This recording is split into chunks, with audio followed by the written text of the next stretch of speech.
Hello and welcome to our debate on in-home ABA therapy versus Tele ABA therapy. My name is Kate and I will be your introducer for this morning's debate. On our debate team, we have Robin as our researcher and fielder. Hi. Jenny as our researcher and fielder. Hello. And Laura as our visual supports coordinator and summarizer. Hi. This debate will be informal and we will present several questions that our team will answer. The rules for this debate are that there will be 5 minutes allotted for each question presented, and then we'll move on to the next question. So for our first question, we have the subject of intercontinental and remote area usage. Does it offer the same or better quality of direct ABA servicing received in real time? So here's our question.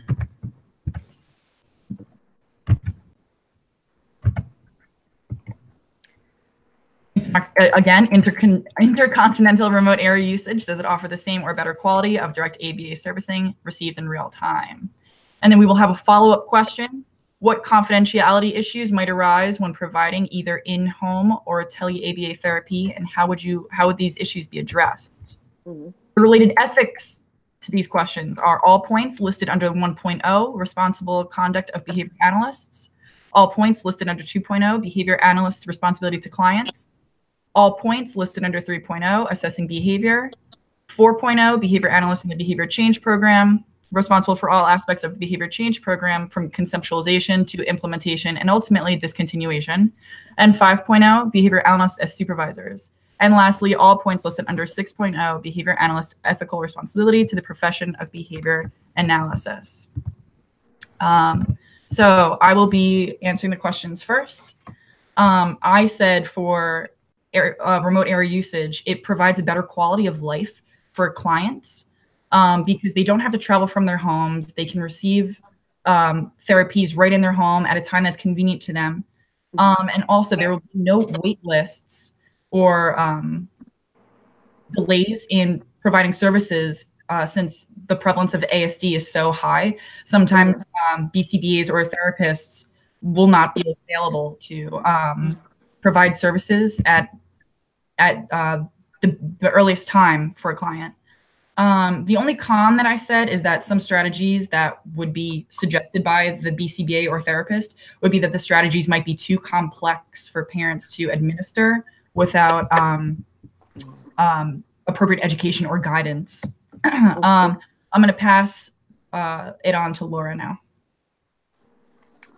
All right. I agree with you, Kate. I do believe it can offer the same or better quality. It's convenient, it's cost effective, and because there is such a shortage of well-trained BCBAs and behavior analysts, it's hard to have them everywhere. So it's a great alternative, and it does really help to implement early interventions, as we know, and you do get to skip the wait list. And yeah, it can also be accessed any time of day, which is really convenient for a lot of families because with traditional in-home and like clinic settings, once therapy is over, it's over, and there's no way to ask questions or like give them show them what it's like at home or in other environments too. So that gives parents more options there. Yeah, so I'm gonna take it over to Robin now. Well, to piggyback off of what you guys both said, I also agree that teleservices is a good way to go, especially because we see clients with more than just ASD. So let's keep in mind that ABA is not just therapy for autism.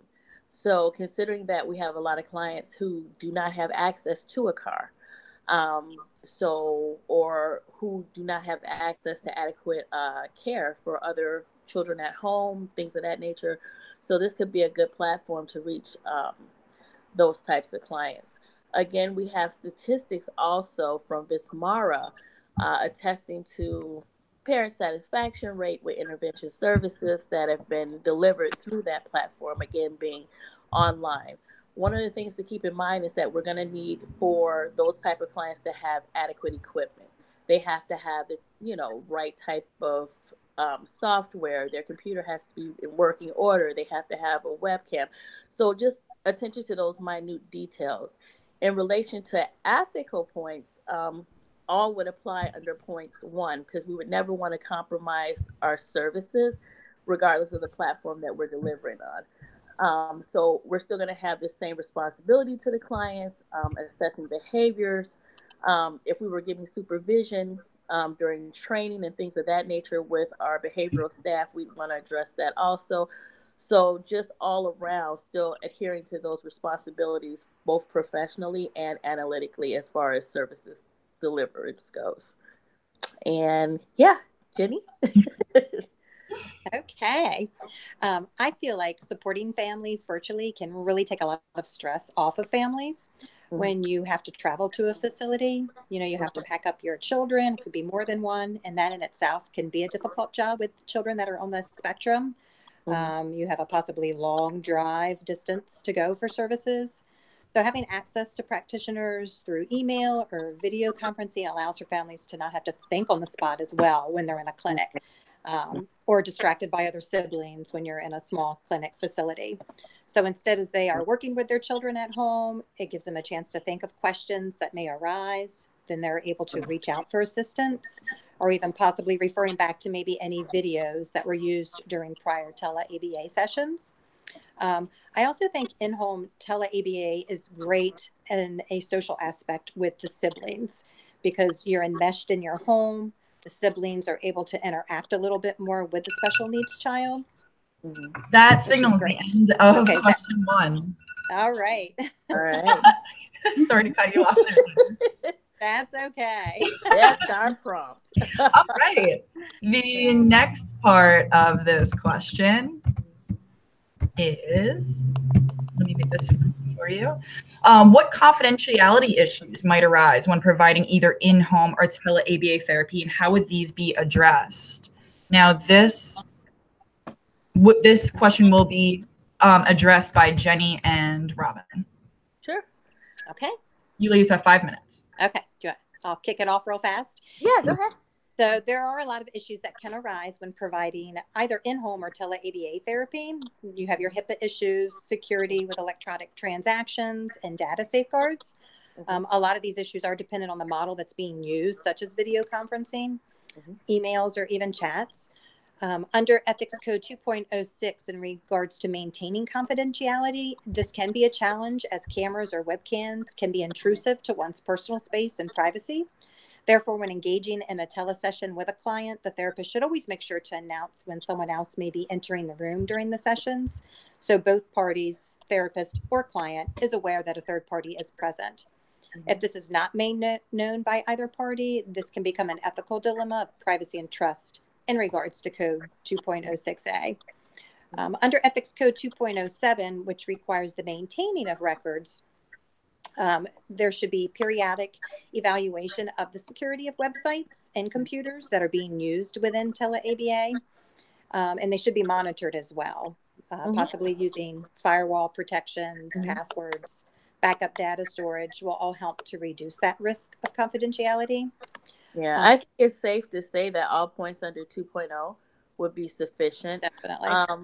And above all else, making sure that you have those consent forms from the families or legal guardian or power of attorney, whoever's in control of the client or clients. Having that consent form does release, it should release practitioners from liability.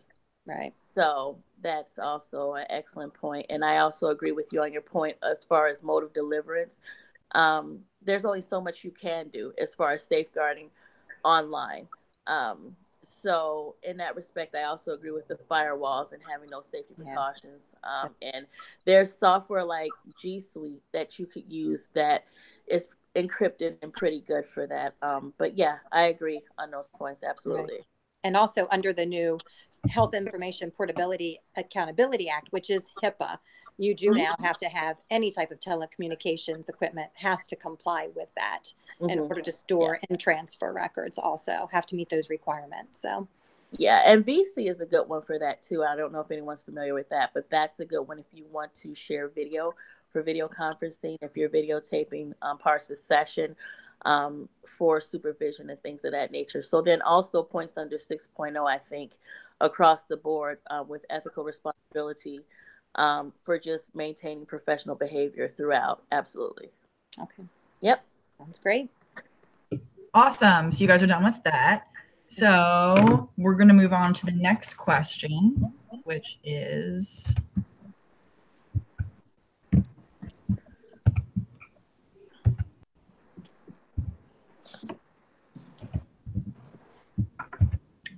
all right, my screen share is being funky. Hang on.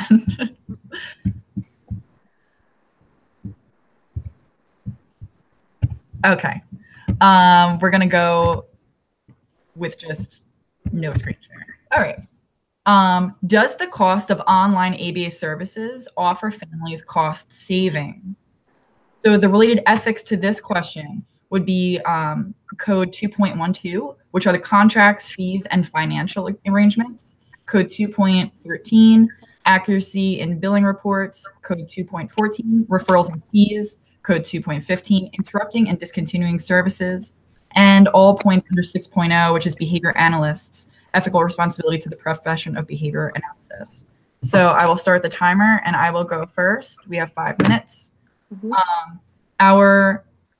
My first point is that the cost benefit analysis, there was a question that I thought of when reviewing this question. Is the time and money worth training parents? Is the time and money worth training parents, worth it in the long run?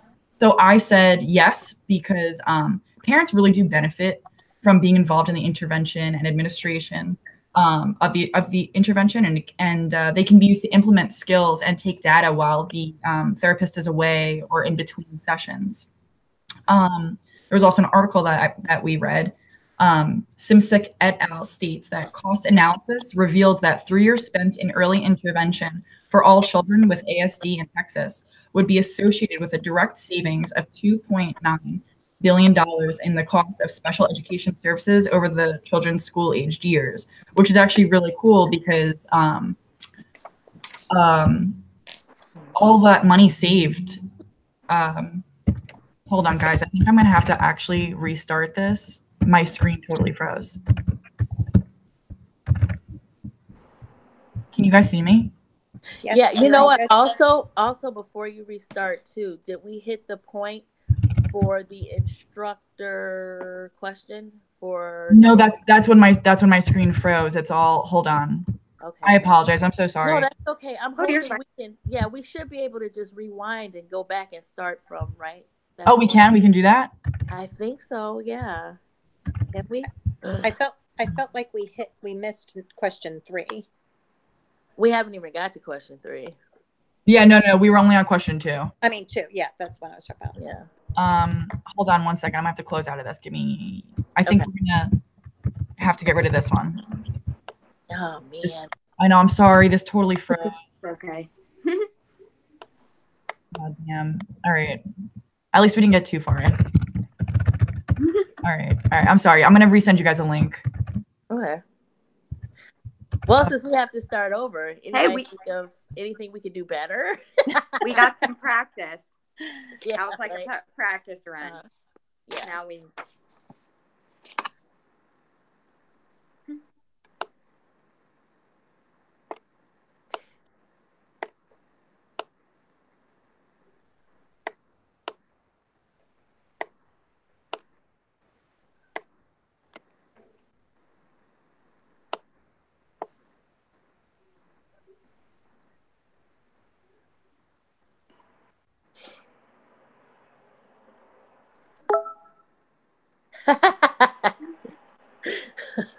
Oh my gosh.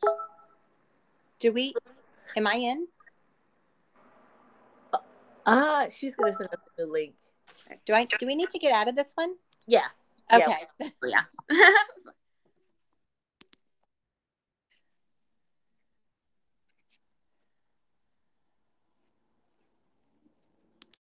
No.